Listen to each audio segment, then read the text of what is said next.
What's going on, guys? So it is not a happy day for JD. Got a lot of craziness going on, and we have another Arctic blast coming through. Now, where you're from, it may get down to negative 400 degrees and you deal with that. But where we're from, when it gets down to 20 degrees, everything freezes, breaks, and the city shuts down and all the airports close. And we have problems and problems and problems. So we're kind of dealing with some of that now. And unfortunately, because of this storm, I had to cancel my trip to the Tampa RV show. I was planning on being there. I was planning on filming nearly 100 RVs while I was there.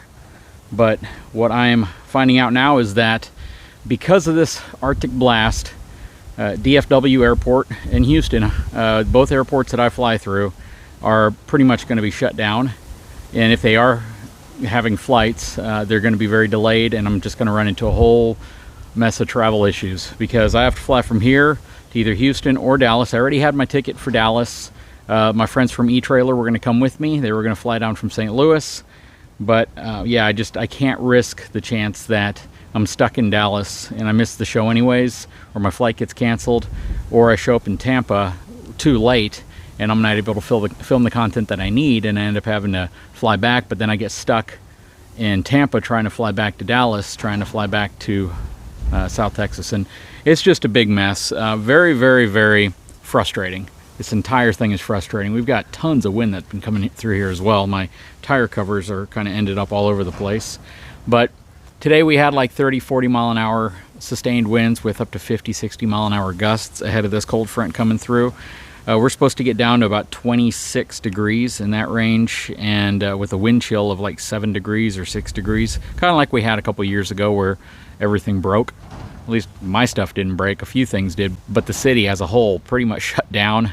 All the windmills, the power generation windmills all broke, and some caught fire and leaked oil everywhere.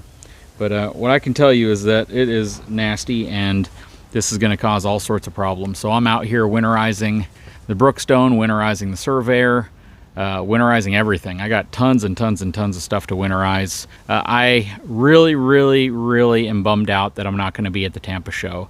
I booked this trip over a month and a half ago, had my hotel room booked, everything. I planned on spending some time with Lippert showing their ABS system, showing tons and tons of new floor plans, but I'm going to have to pivot and make do. I'm gonna have to figure out what I can do next to get all that content that I was gonna have filmed at that show for you all. The most important aspect of all of this, though, is that if I fly out and I leave my family here, I feel like I'm kind of abandoning them in a time where they might really need me. Because if we have pipes burst, if you have utilities that go out and there's all sorts of problems, the last thing I want to do is not be near my family helping them when those situations occur. And that was probably my biggest regret if I had gone, was that, yeah, sure, maybe flights made it, maybe I show up in Tampa a little bit late, maybe I'm not able to film as many RVs, whatever. But if my wife calls me and something breaks at the house, something's not working over here, and I'm not here to do what I need to do as a husband and a father and a man to step up to fix it or to try to make it right, I'm going to feel as if I've let my family down, and I don't want that to happen. So super bummed out. I'm just going to be draining one of my tanks here. I've been pumping out the system. This RV was equipped with the Lippert drain down system, which has actually come in really handy through the last 2 cold fronts that we had. Basically pressurizes the system, you open the valve and it blows all the water out. Very, very cool. The other RV, I'm gonna have to put some antifreeze in it. This one, I just drained the system down. I'm gonna drain all the water out of it. Don't think I'll need to antifreeze this unit, but the Surveyor definitely need to get some RV antifreeze in it to make sure that nothing in there gets damaged. I have everything drained down. I even have caps on my water. I have all the hoses disconnected. Got a lot of work to do before Monday comes around, Monday night, whenever we're supposed to have our first hard freeze, which is going to last about, I think, 8 hours. And then the next day it's going to be about 9 or 10 hours worth of hard freeze. So last thing I want to do is have a bunch of repairs because I didn't do the prep work I needed to do. Even though it's a windy day, it's something that has to be done. Anyways, guys, super bummed out. Every time I go to these shows, I always run into folks who watch the channel, and it's always great to meet you guys whenever you see me out there and I'm able to stop and talk to you. But you know, it's just one of those situations where I got to put my family first, and I can't risk being stuck in an airport. It happens so much more than you could ever imagine doing this. Whether it's a truck event, I remember one time I was in Las Vegas for the Ram Heavy Duty truck event, and you all probably remember that video if you've been subscribed for a while. I think it was 2019, and we were right outside of Vegas, and I think it was the first time in I don't know how many years it snowed hard in Vegas, in the city of Las Vegas. And I showed up to the airport to catch my flight home about an hour and a half earlier than when I was supposed to show up at the airport. So I was about 2 hours early, 2.5 hours early. And it was just like a movie. I watched the screen as flights were being canceled. The folks over at Ram rebooked me from a United flight to a Southwest flight. I took 5 connections to get to Houston. Then I had to rent a car to drive from Houston to get home.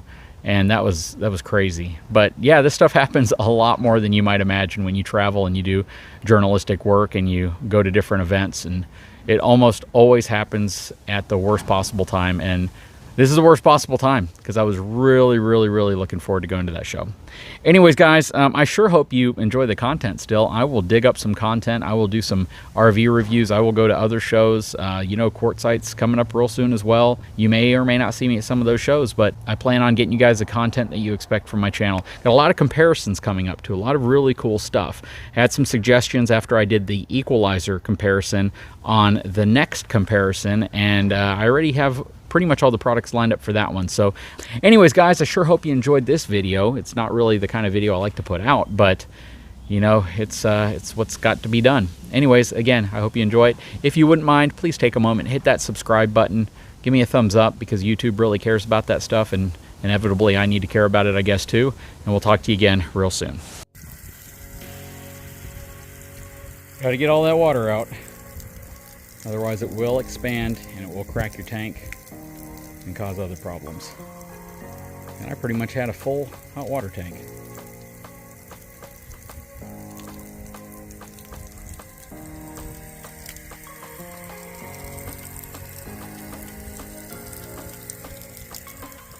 Now, the specific Dometic water heater that I have in this unit does not have an anoid rod, so don't have to worry about that. It's just a plug.